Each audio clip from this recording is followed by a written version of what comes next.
So what have we learned as part of this process of raising funds for the building addition? We have learned that God provides, and as I said back in 2009, that God provides even when times are hard, even when we don't know where the money is going to come from for Him to provide from.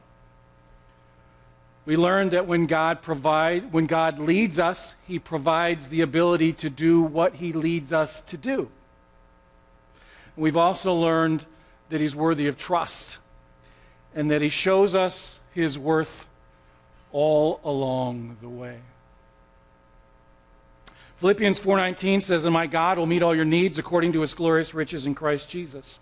Proverbs says, "Trust in the Lord with all your heart, and lean not on your own understanding, but in all your ways submit to Him, and He will make your paths straight."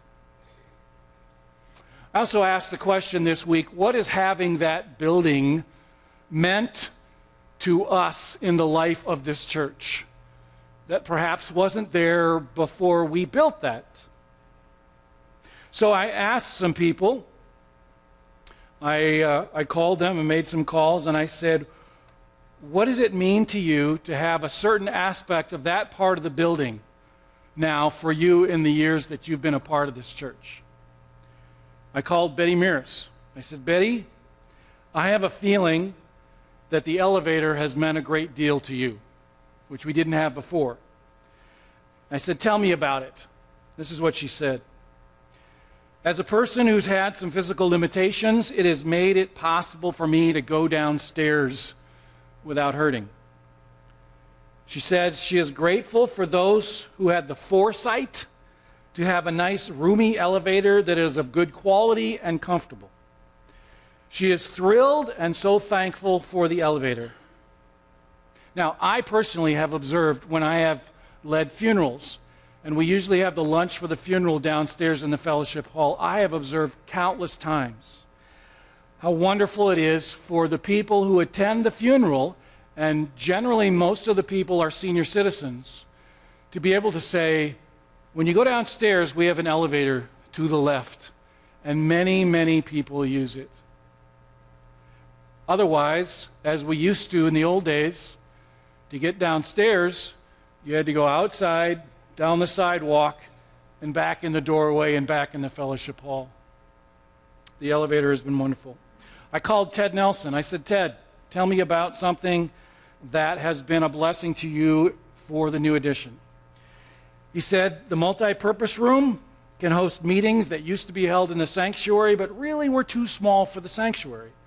For classes, there are tables for taking notes, and of course, it is air-conditioned in the summer.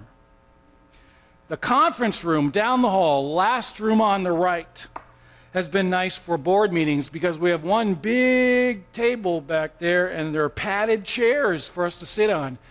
And he said, except for me, because he says, my legs are too short for those chairs.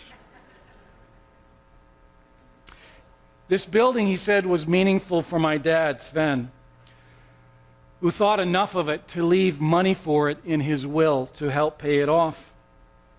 And when Sven and Dorothy and Ted's wife Lois were using walkers and wheelchairs, it enabled them to get downstairs in comfort. I called Connie Mears. Connie, you're the head of the nursery, or one of them. Tell me what it's like having that nursery for you. She said some interesting observations. She says it's easier for parents as their kids are closer to the sanctuary. With pagers, they're able to be quickly contacted in the sanctuary. The nursery is bright and visible with a quiet room for nursing mothers. Young families gather around the nursery as they are picking up and dropping off their children. Workers are still able to connect to the service right now as they are through the TV monitor. And in the summer, it's air conditioned. In May of 2004, if you were here then, we had a service of dedication for the new addition.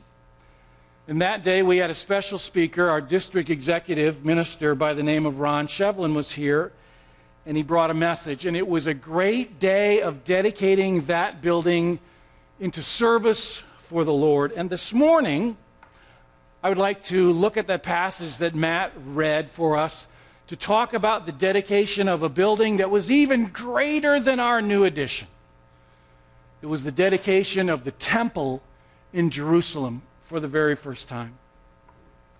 Now, you may know that God told David that his son Solomon would be the one to build the temple in Jerusalem.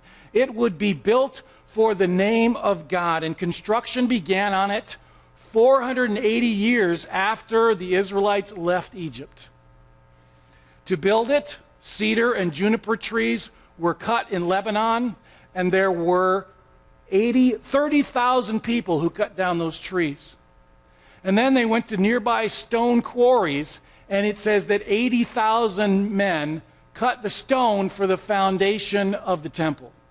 And when they laid the stone in the foundation, there was no sound of hammer or chisel or any other metal instrument, because all the stones fit exactly where they needed to go.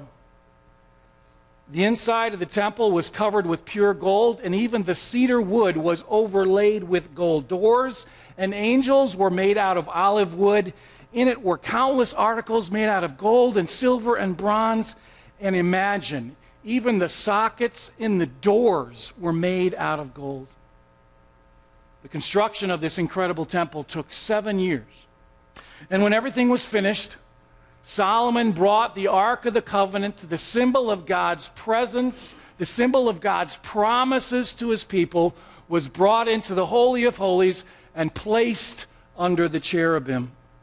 And when they left, those who carried it in, the glory, the presence of God filled that place in a cloud. Solomon had built a place for God to dwell. And then on his knees, with his hands spread out toward heaven before the altar, he praised the Lord and he blessed his people. And this is what he said: God, there is no one like you.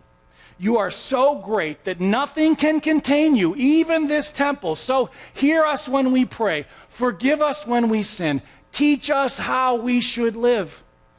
For we are your people, and you have brought us to this place.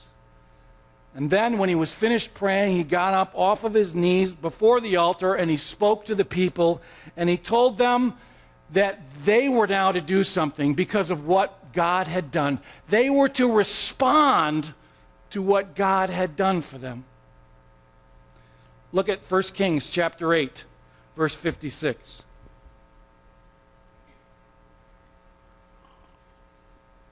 1 Kings chapter 8. Verse 56. Praise be to the Lord, who has given rest to his people Israel, just as he promised. Not one word has failed of all the good promises he gave through his servant Moses. May the Lord our God be with us as he was with our fathers. May he never leave us nor forsake us. May he turn our hearts to him, to walk in all his ways and to keep the commands, decrees, and regulations he gave our fathers. And may these words of mine, which I have prayed before the Lord, be near to the Lord our God day and night, that he may uphold the cause of his servant and the cause of his people Israel, according to each people's need, so that all the peoples of the earth may know that the Lord is God, and that there is no other. But your hearts must be fully committed to the Lord your God, to live by his decrees and obey his commands, as at this time.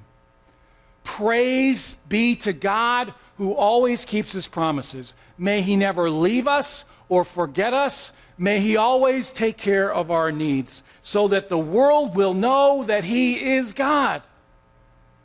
But what would ever give cause to God to ever leave them or forsake them or not take care of them?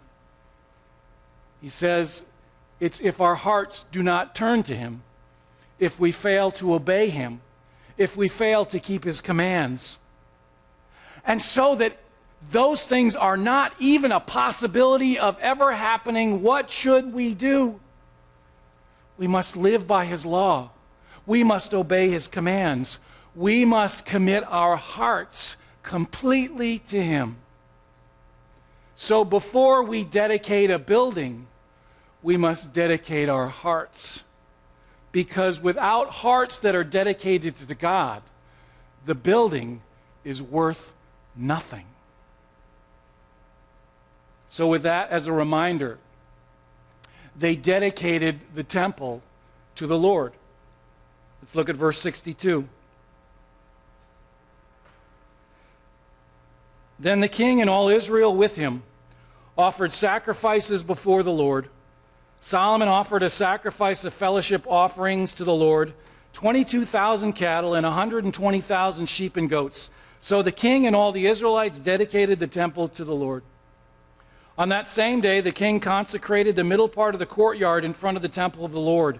And there he offered burnt offerings, grain offerings, and the fat of the fellowship offerings, because the bronze altar before the Lord was too small to hold the burnt offerings, the grain offerings, and the fat of the fellowship offerings. So Solomon observed the festival at that time, and all Israel with him, a vast assembly, people from Lebo-Hamath to the Wadi of Egypt. They celebrated it before the Lord our God for 7 days and 7 days more, 14 days in all. And on the following day he sent the people away. They blessed the king and then went home, joyful and glad in heart, for all the good the Lord has done for his servant David and his people Israel. What did the people do to dedicate the temple to the Lord? First, they sacrificed. What did they sacrifice? They sacrificed animals, countless animals, so many animals that they didn't have the ability to hold them all in one place. Now, we don't sacrifice animals in that way anymore. So what do we do instead? Romans 12, therefore I urge you, brothers and sisters, in view of God's mercy, to offer your bodies as living sacrifices, holy and pleasing to God. This is your true and proper worship. Do not conform to the pattern of this world, but be transformed by the renewing of your mind. Then you will be able to test and approve what God's will is, his good and pleasing and perfect will. As we rededicate that building to the Lord today, we are to offer a sacrifice. Not a sacrifice of animals, but a sacrifice of our lives. Holy, pleasing, and perfect to God. We are not to live as those who live outside of Christ, but we are to live as those who are people of God through Christ. We are to live a different kind of life as a sacrifice, a good, pleasing, and perfect life lived for God's will. Second, what did the people do? They celebrated. They celebrated. Not for a day, not for 2, not for a week, but 14 days. They celebrated what God had done. They were joyful and glad in hearts as they reflected on how God had blessed them, what God had done for them. And so today, we have the privilege not only of sacrificing, but celebrating what God has done. And as we have seen over the years since 2003 and even before, the different stages of how God has led us and how God has provided for us, he has shown himself every step of the way. There were times during this process where it was pretty tough. We had some lean years in there where we were getting a little nervous whether we were going to be able to continue to make the payments and continue on with everything else we do around here.